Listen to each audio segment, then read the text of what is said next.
Okay, so they give you the best rifle in the world. So what? Me? I'm sick of monkeying around. What I want to know is, when do we get to shoot this M1? I heard a man in this company say that yesterday, and I've got a hunch a lot of you feel the same way. So, I want to answer the question now. You'll start shooting the M1 when you're ready. And that means when you've mastered the groundwork we're teaching you in this course. You've had sighting and aiming, firing positions, trigger squeeze, and the principles of rapid fire. We've been training your eyes and your muscles for the job of shooting. And now your brains are going to get a workout.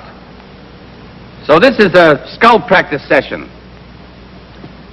We'll take elevation and windage. I'm going to show you how to raise or lower your sights to take care of the natural drop of your bullet, and how to move your sights right or left to allow for the effect of the wind on your bullet's path to the target. Look at the sights on your rifles. Your front sight is fixed, and your rear sight is movable. It has two knobs, the windage knob to move it from side to side, and the elevating knob to move it up and down. Turn these knobs.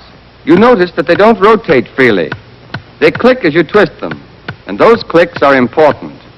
For each click, your sight moves an exact distance, and that's the way you keep track of the adjustments you make. All right, let's talk about elevation first.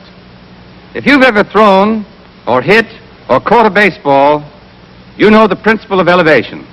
You know that no matter how fast it's traveling, a baseball keeps falling all the time it's in the air. The farther it goes, the farther and faster it falls. Exactly the same thing is true of a bullet.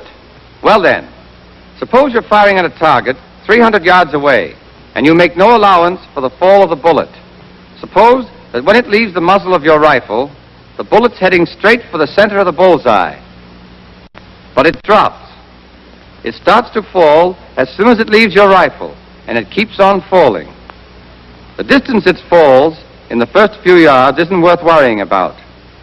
But at 300 yards, your bullet will drop 20 inches or more. It'll drop right off the bullseye. You've got to tilt your rifle up a little to allow for that drop. Suppose you raise your rear sight. But you keep our old friend the correct sight picture. The line of aim must always be the same. So, setting your rear sight higher makes you tilt your rifle up. The higher your rear sight, the higher the tilt of your rifle. Do you get that? When you adjust your rear sight for elevation, you simply fix the exact amount you're going to tilt your rifle. That means how much you're going to raise or lower the hit of your bullet on the target.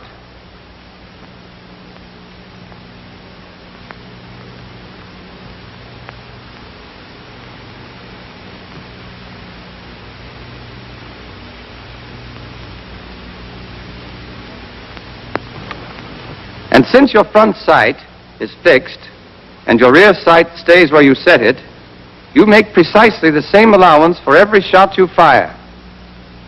And that's where the elevating knob clicks come in. As I told you, each click moves your rear sight up or down an exact distance. When you change your rear sight, then, you tilt your rifle a corresponding amount. And this moves the hit of your bullet on the target a distance in exact proportion to the movement of your rear sight. At 100 yards, one click of elevation moves the hit of your bullet on the target up or down 1 inch. At 200 yards, one click moves it 2 inches. At 300 yards, 3 inches. And so on. That's what the book means when it says one click of the elevating knob moves the strike of the bullet 1 inch on the target for each 100 yards of range. To move the hit of the bullet up, raise the rear sight. To move it down, lower the rear sight. And that's all there is to it. Now let's see if you've got that. You're firing at this target at 200 yards. Your first shot hits 10 inches low. What are you going to do about it? Thompson?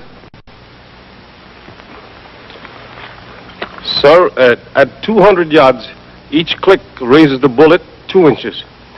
So you take 5 clicks to raise it 10 inches. Right. One more. Your range is 500. You've made too big an allowance, and your first shot strikes 5 inches too high. What do you do about it? Hopper. Sir, 5 inches at 500. You'd have to bring the rear sight down. Why, just 1 click. Right again.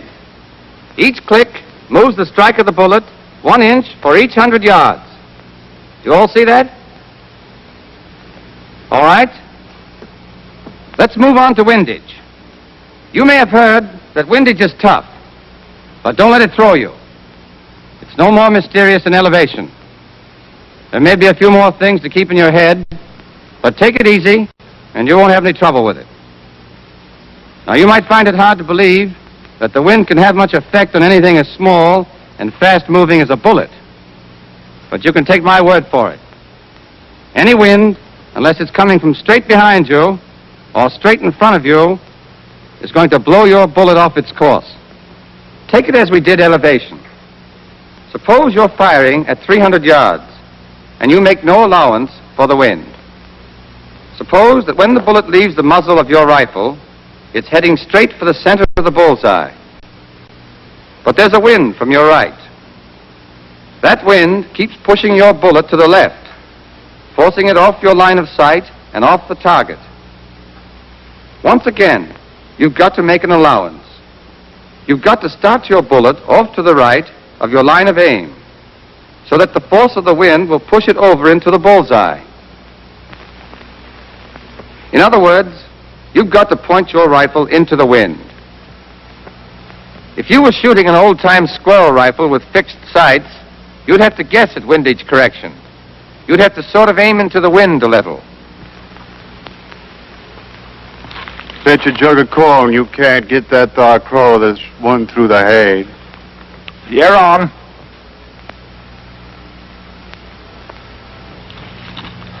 Right, smart wind blowing. I guess she'd take about 5 inches off toward the right.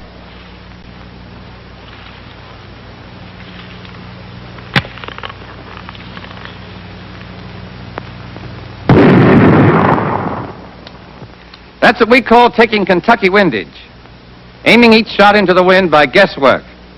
And if you had nothing better than a hillbilly rifle, that's what you'd have to do. But you've got an M1 rifle, and it's a different story. It's true, you have to start with a guess at the effect of the wind. And we'll show you some tricks about making your guess accurate. But with the M1, you've got a movable rear sight. And you take right windage by moving it to the right.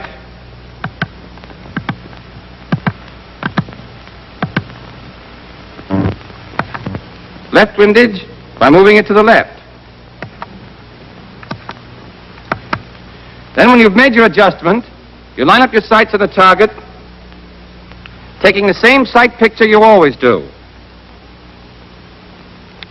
But now, you're not sighting straight down along the rifle barrel. And as a result, you angle your rifle to one side. The farther to the right or left, you move your sight. The farther to the right or left, you point your rifle. Do you see that?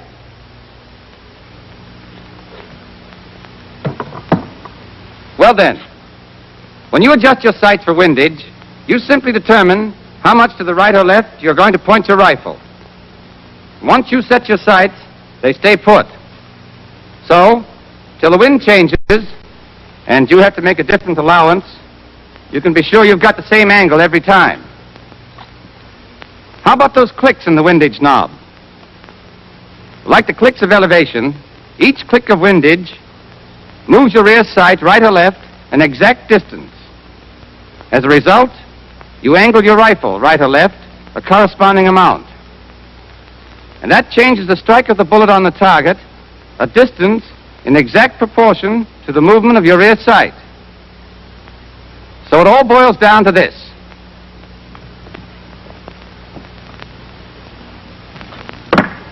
One click of the windage knob moves the strike of the bullet 1 inch for each 100 yards of range.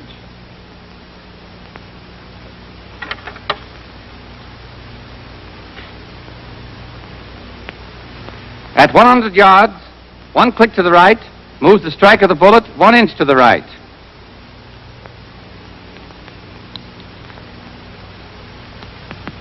At 200 yards, it moves it 2 inches.